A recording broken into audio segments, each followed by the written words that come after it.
안녕하세요. 로맨티스트의 신동희 변호사. 김장천 변호사입니다. 자, 오늘은 저희 교통사고 전문 변호사 김장천 변호사님께 또 여쭤보고 싶은 게 있어서 네. 또 이렇게 영상을 촬영하게 됐습니다. 저희가 교통사고가 나서 네. 이제 뭐 치료도 받고 막 이렇게 했어요. 근데 이런 경우가 있더라고요. 보험사에서 야, 이거는 내가 물어줄 필요가 없는 것 같아 라고 하고 채무 부존재 확인의 소송을 제기하는 겁니다. 맞습니다. 저기 네. 상담을 종종 받고 저도 네. 이제 이런 사건도 많이 처리하고 했는데 피해자 입장에서 내가 교통사고 피해자예요. 피해자여서 나는 치료를 받고 정당한 합의금을 요구했을 뿐인데 갑자기 보험사로부터 채무 부존재 확인 소송을 당하는 겁니다. 그러면 소장에 대응해서 변호사를 선임해야 될 필요성도 생길 것이고 그리고 소장에 보면 소송 비용은 그 피고가 부담한다라고 되어 있어요. 그럼 내가 지면 변호사 비용까지 부담해야 되는구나 이런 이제 갑작스럽게 당황스러운 경우가 발생하게 되는 거죠. 어떤 경우에 이런 사안이 발생하는지에 대해서 간단하게 말씀해 주시죠. 보통은 네. 이제 예를 들어서 뭐 한 2주 정도 치르면 되는데 고의적으로 좀 많이 받는다거나 그러면 이제 보험사 입장에서는 넌 이미 치료 다 된 것 같아. 치료금이나 합의금 이제는 못 줘. 이만큼까지는 지급했으니까 이상은 없어. 라고 말하는 게 이제 채무부존재 확인 소송이죠. 자, 그렇다면 제가 문득 드는 궁금증이 이렇게 한번 나눠서 생각해 볼 수 있을 것 같아요. 이 교통사고로 피해를 입은 당사자가 네네.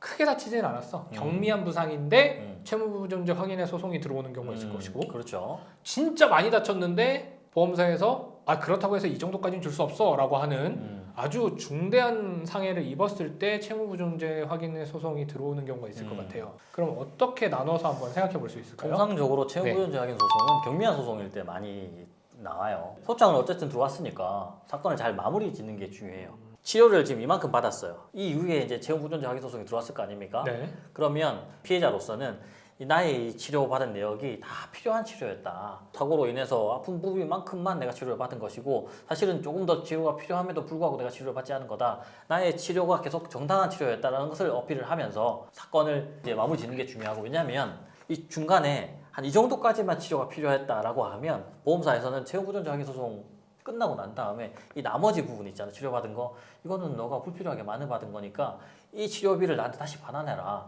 라고 하면서 부당하게 반환 청구 소송까지 들어오는 경우도 있습니다. 그래서 이 경미한 상황에서 채무부존재 확인 소송 소장을 받았다 라고 하면 여기서 사건을 마무리 짓는 게 중요하다. 나중에 부당이득 반환 청구 소송까지 봐하지 않도록 내가 최대한 치료에 필요한 기간만큼만 받았기 때문에 여기서 마무리 짓자. 그리고 뭐 조정 같은 게 있으면 소송 비용도 각자 부담으로 해서 뭐 상대방의 변호사 비용이라든지 이런 것들을 서로가 부담하지 않는 것으로 하자. 들으니까 이걸 한번 정리해 볼 필요가 있을 것 같아요. 사고를 당했어. 병원에 입원했어. 네네네. 그러면 일단 보험사에서 지불 보증을 해주잖아요.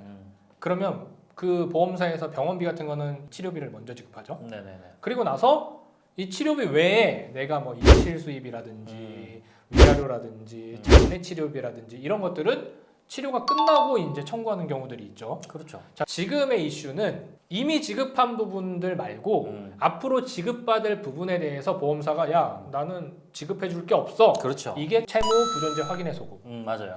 이미 지급한 치료비도 내가 보니까 너무 많은 것 같은데 야 그거 돌려줘. 이게 부당이득 반환이거든요. 그렇죠. 자 그러면 중상해의 경우는 어떻습니까?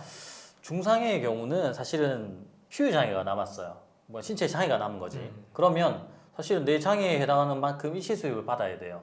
오히려 손해가 더 많은 거죠.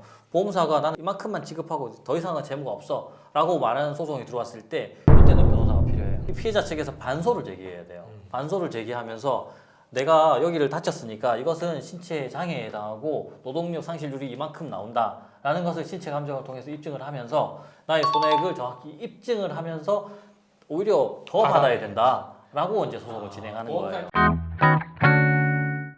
우리 영상을 시청하고 계신 시청자분들께 어떤 네네. 조언을 주실 말씀이 있을까요? 교통사고를 당했으면 어찌됐든 피해를 받은 거니까 내가 피해를 받은 만큼의 치료를 받는 것은 당연한 것이고요.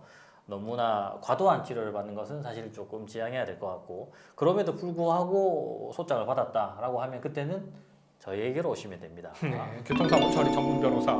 오늘은 여기까지 말씀 나누고 교통사고 났을 때 적당한 치료와 적당한 위자료 그리고 내가 일을 하지 못한 것에 대해서 보상을 받으시는 것도 중요하지만 말씀하신 대로 과도하게 욕심을 부려서 소송에 휘말리는 일은 없었으면 좋겠네요. 맞습니다. 여기까지 말씀 나누겠습니다. 감사합니다. 감사합니다.